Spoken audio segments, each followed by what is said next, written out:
Listen carefully what we're saying today, boys. All right?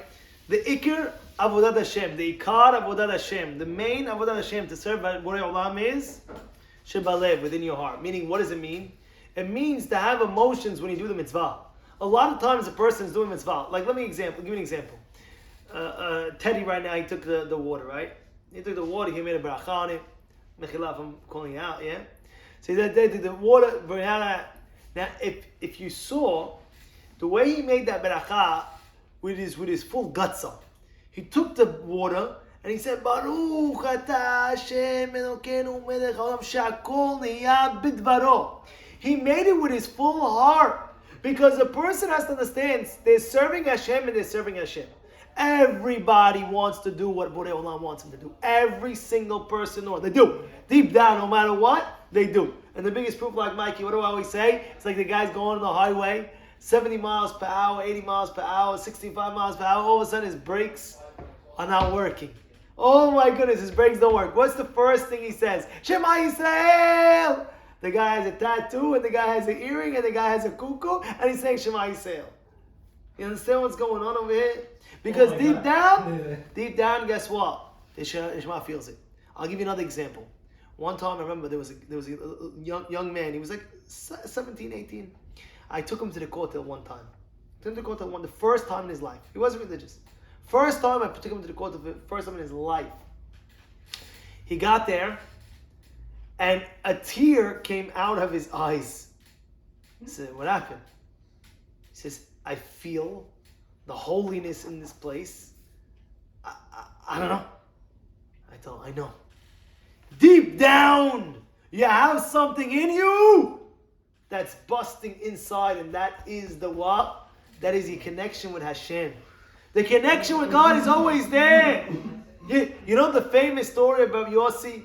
What was the famous story about Yossi? I forgot Yossi Ben, I forgot who it was. The guy has to come back to me. But what happened was, there was a famous guy in the times where they took over the Beit HaMikdash, and they told this non-religious guy, his name was Yossi, he says, you're not religious anyway. Go into the Beit HaMikdash. So, could you shut that water, please? We're learning over here. Says, shut that Beit HaMikdash. He's still doing it? Huh? He has earpods? This guy. Alright. So he says like this. He says, he had... Alright, go tell him Kadash, please. Go quickly. Soli! He can't hear. Alright, we hear them sing, not this. Listen. So he said like this. He says, there was one time this guy Yossi, he wasn't religious. No, I said, Mikey, listen. He wasn't religious at all. And they told him, you can go into the Beit HaMikdash and you can take whatever you want. Any item that you want. So he went in and he took the menorah. And he said, you can keep it. He says, the menorah, he took it out. All of a sudden they tell him, oh, excuse me. The menorah, you can't, it's not an item that you can put in your house. The thing is huge. No, go inside, get something smaller. You can't take this. So he says, no, I'm not going to do it. He says, why not?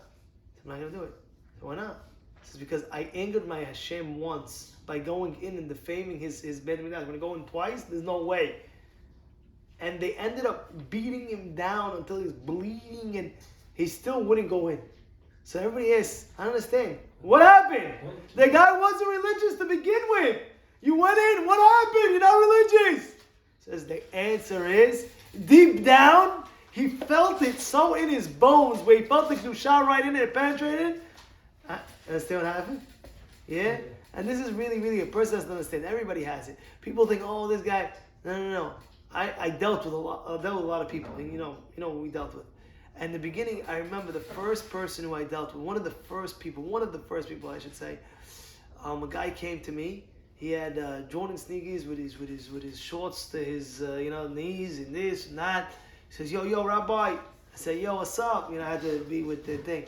I say, yo, what's up? So he tells me, he says, you see that guy over there with the spiked hair? It was blonde, like, really spiked this, that. No, it wasn't you. It was somebody else. So he doesn't have blonde hair, by the way. Anyway, he does like this. He says, yeah, he'll never come back again. He's the last time, and first and last. I was like, I love challenges. I said, all right, I bet you he's going to come back. I went over to him, and I told him, whatever I told him. He come back next week, he said, yeah. So word? at that. The hand, big. Word. Next week, the guy did not show. I say, sketch me. There was 40 guys that night. I said, I will not start this class without you. Either you come or I'm walking out. He got so scared. He's like, Rabbi, I'm in Long Island already. There's no way. I promise you. Start the class. I'll come back. I'll come back next week. I said, wait, you promised last week, which I tell you. Either you come back or I'm not starting. He says, Rabbi, I promise you, I'll give my word. I started the class. Next week he came. He became one of the most religious guys out there. He's not even going to call it. You should just know something. I want to tell you something. You know why? Because deep down, no matter how much layers a person has, you dig deep enough, you'll see the Kedusha is right in him.